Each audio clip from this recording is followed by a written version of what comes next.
ઓલપાડ તાલુકાના કારેલી ગામે આવેલ મધુવન રેસીડેન્સીના મકાન નંબર 188 માંથી 55.493 કિલોગ્રામ ગાંજાના જથ્થા સહિત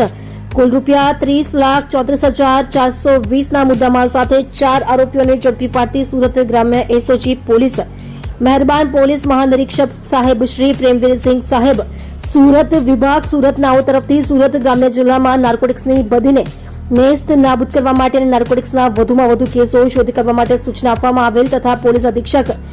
શ્રી રાજેશ ગઢિયા સાહેબ સુરત ગ્રામ્ય નાઓના માર્ગદર્શન હેઠળ સુરત ગ્રામ્ય જિલ્લામાં નાર્કોટિક્સની બધીને નેસ્ત નાબૂદ કરવા માટે એસઓજી શાખાના પોલીસ ઇન્સ્પેક્ટર નાઓએ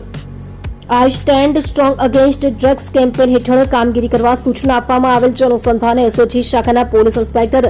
બીજી ઈશાણી નાઓની સૂચના અને પોલીસ સબ ઇન્સ્પેક્ટર જે કે રાવ નાઓના માર્ગદર્શન હેઠળ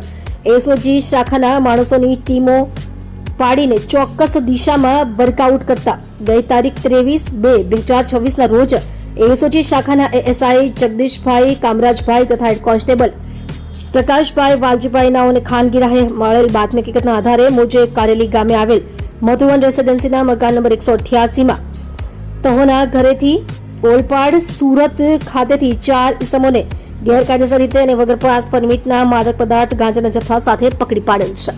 આપ જોઈ રહ્યા છો ગુજરાતની સૌથી પહેલા ખબર આપતી Surat express news channel director Rajesh મંગલેની સાથે.